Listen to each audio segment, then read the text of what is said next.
Bonjour, aujourd'hui je vais vous parler d'offres, de demandes, de prix d'équilibre, de surplus des producteurs et des consommateurs. Alors les notions qui sont utilisées ici, évidemment, les fonctions.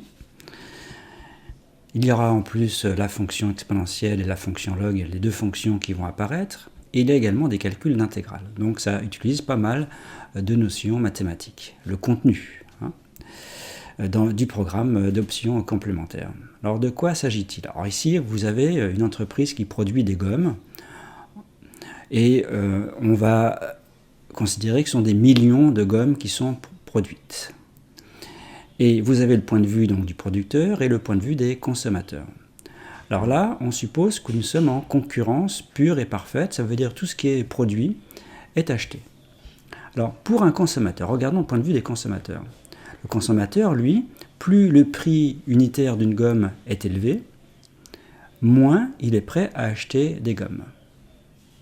Et pour le producteur, lui, c'est le contraire. Plus le prix unitaire de la gomme est élevé, plus le producteur est prêt à en produire.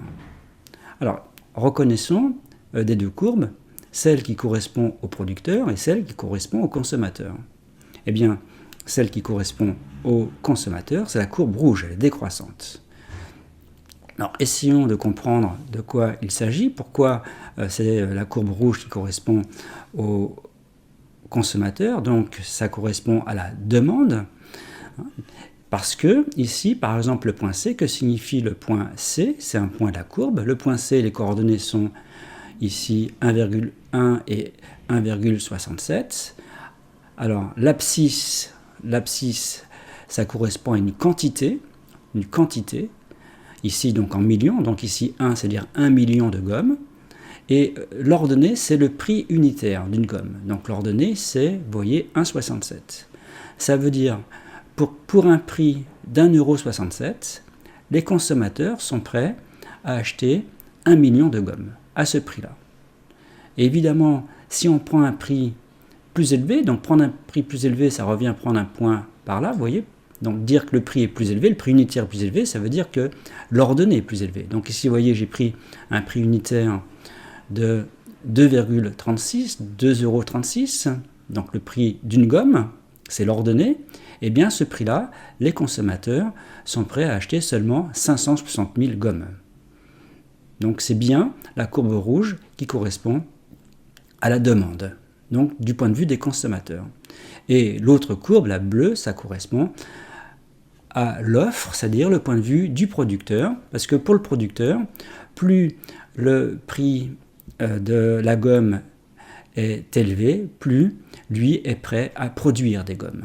C'est exactement le contraire, donc c'est une fonction qui est croissante. Donc elles sont toutes les deux positives, et l'une est décroissante, l'autre est croissante. Il faut bien comprendre que ici les abscisses correspondent à des quantités de gomme en millions, et l'ordonnée est un prix unitaire, prix d'une gomme. Alors comme on a fait l'hypothèse de concurrence pure et parfaite, c'est-à-dire tout ce qui est produit est acheté, il y a pour un certain prix, ici qui est le prix ici P0, il y a ici un point d'intersection, c'est-à-dire un point d'intersection, ça signifie que l'offre est égale à la demande. Donc pour un certain prix, l'offre est égale à la demande. Alors regardons le point E.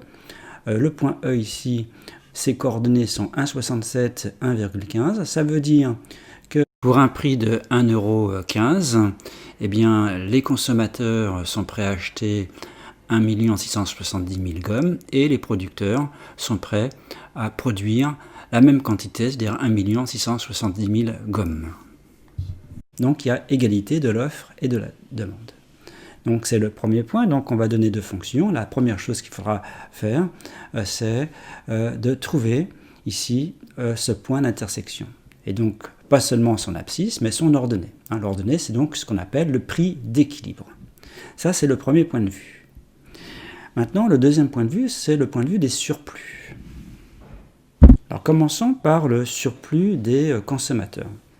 Donc la gomme, elle est vendue sur le marché au prix P0.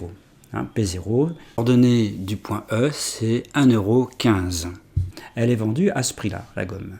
Mais on sait que les consommateurs auraient été prêts à acheter des gommes moins, mais à un prix plus élevé. Par exemple, regardez le point C, ils auraient été prêts à acheter ici des gommes à un prix de 2,36 € plutôt que 1,15 €. Et ils auraient été prêts à en acheter en fait 560 000 à ce prix-là. Donc il y a une différence entre le prix qu'ils auraient été prêts à payer et le prix en fait qu'ils payent. C'est le prix d'équilibre. Donc la différence, vous voyez, ce petit segment-là. Donc ça, c'est le prix qu'ils auraient accepté de payer, et ça, c'est le prix qu'ils payent. Donc du coup, ils gagnent quelque part de l'argent, puisque en fait, ils payent moins une gomme, ce qu'ils auraient été prêts à payer. Et ça, c'est vrai pour d'autres valeurs. Donc en fait, je vais déplacer le point C. Par exemple, si je prends ici ce point C, ici, ils auraient été prêts, alors vous voyez l'ordonnée c'est 2,81, ça veut dire qu'ils auraient été prêts à payer une gomme 2,81 €.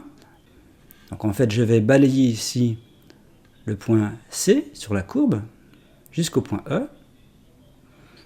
Et vous voyez toute cette surface correspond en fait aux différences possibles. Eh bien toute cette surface noire s'appelle le surplus des consommateurs. Donc le surplus des consommateurs, il est exprimé en quoi? Eh bien, on multiplie en fait ici des abscisses avec des ordonnées. Donc vous avez des euros en ordonnées et des millions de gommes en abscisses. Donc ça fera des millions d'euros. Alors comment on va calculer cette aire-là? Eh bien, on va faire par la méthode